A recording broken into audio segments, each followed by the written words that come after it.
So here I am playing with toys again. Look at this, it's a real treasure trove. We've got bubble wrap, we've got crepe paper, bits of Perspex and a big box of toys here. We've got a Sabutio football pitch and all that kind of stuff. But this bunch of toys belong to another photographer who's also a big kid, and he stole them off his grandchildren. I'd like you to meet Peter Little.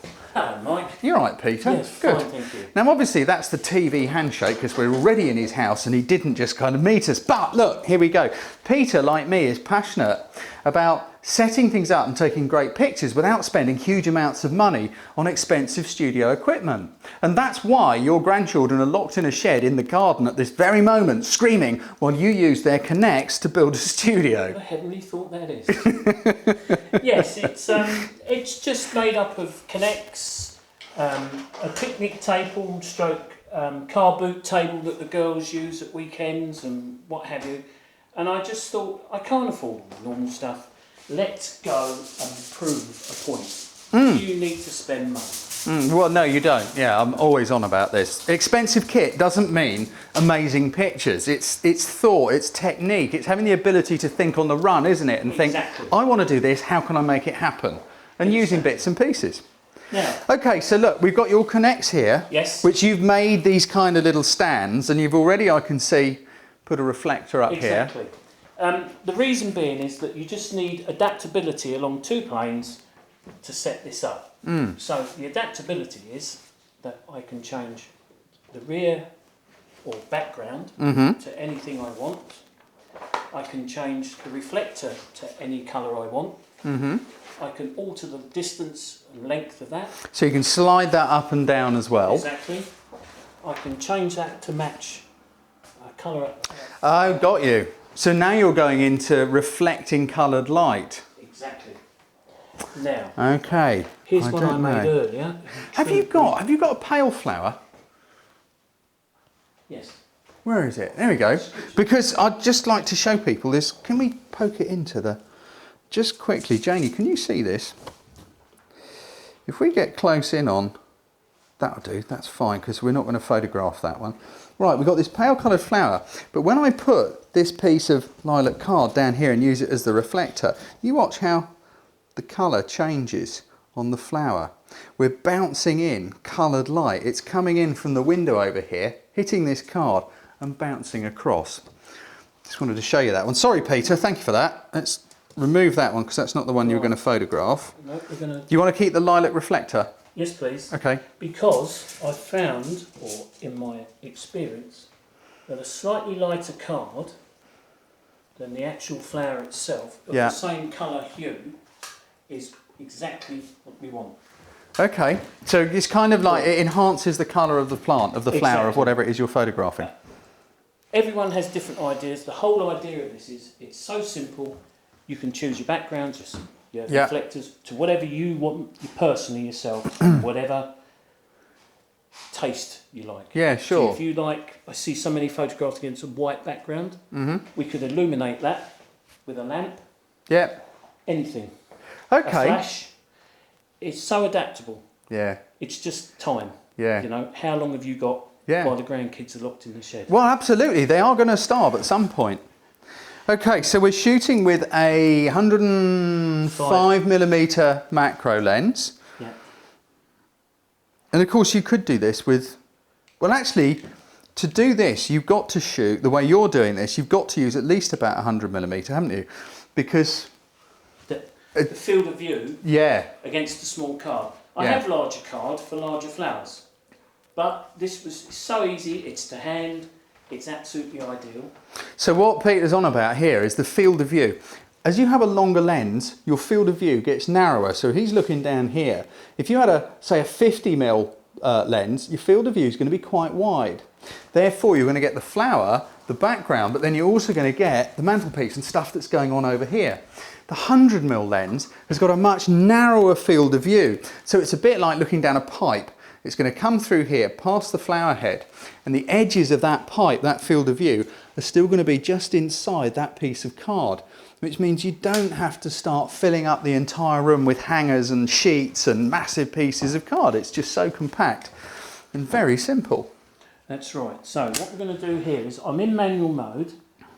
and I am just going to set this up so that, excuse me. That's right.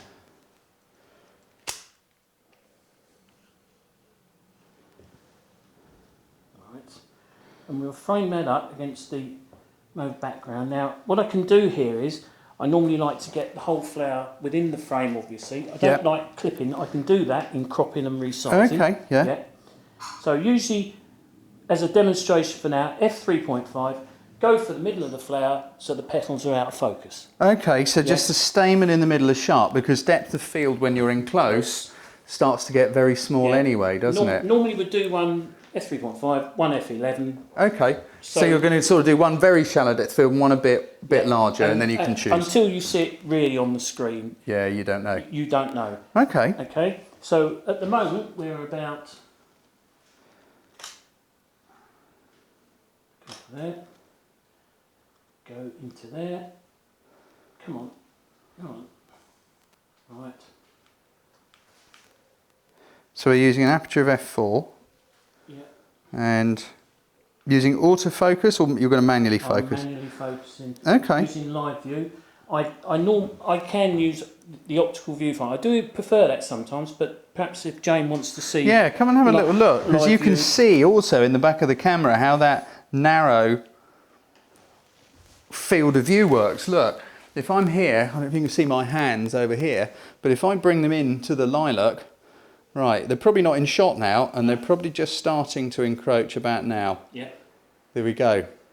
So that just proves that we're not doing anything fiddly. All it is that narrow field of view against that tiny bit of backdrop. You can, whoops, if you don't trash the place, you can isolate things by using the longer lens. Sorry, Peter, carry on.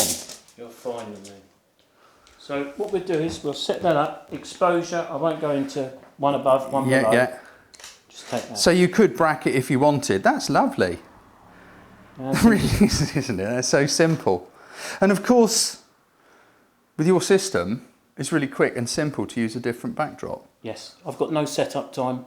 Yeah. No difference in that. So if we wanted to put a black one in there, for example. Oh, let's go for a jungle look. Oh, all right. Oh, yeah. Now, you mentioned this. I think this is so clever. Look what Peter's just put as a backdrop.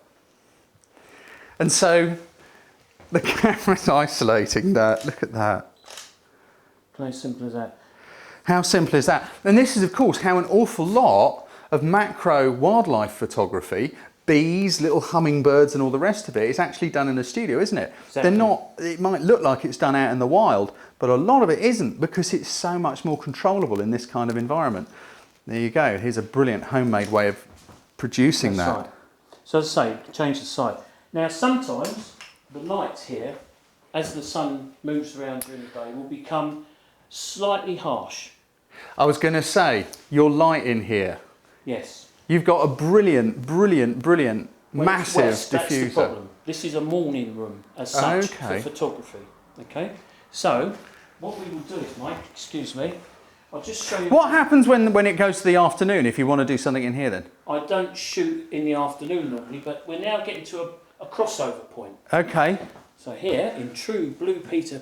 Oh, brilliant. More connects. Shall I take this one out? Yeah. Oh, do you keep that in there? Because you still would have got your reflector.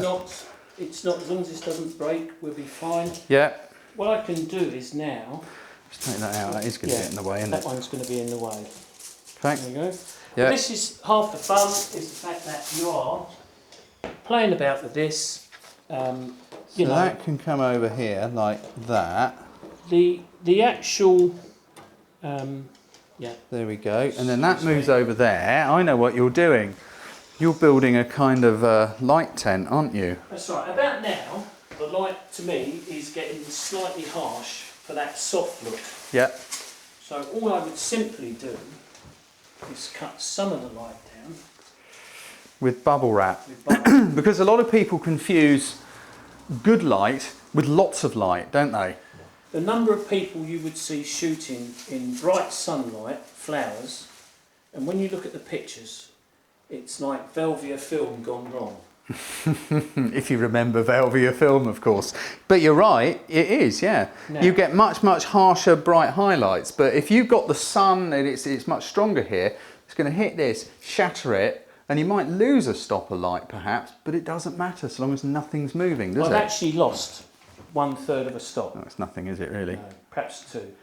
But Yeah. it's not a lot, but what that does is that then maintains that softness. Yeah. Simple as Yeah, that. absolutely. That's only if I don't want to move up. Now, we've got to the point now where before long the sun would have gone round. Yeah. I would have stopped using this room. Mm-hmm. I would have either gone and sat down and read one of Tom's books, if I had to, or... Oh, God, yeah, you mentioned this. Now, where is it? There it is, yeah. Tom Mackey. Yeah, bless him. Bless him, yeah, absolutely. Bless him.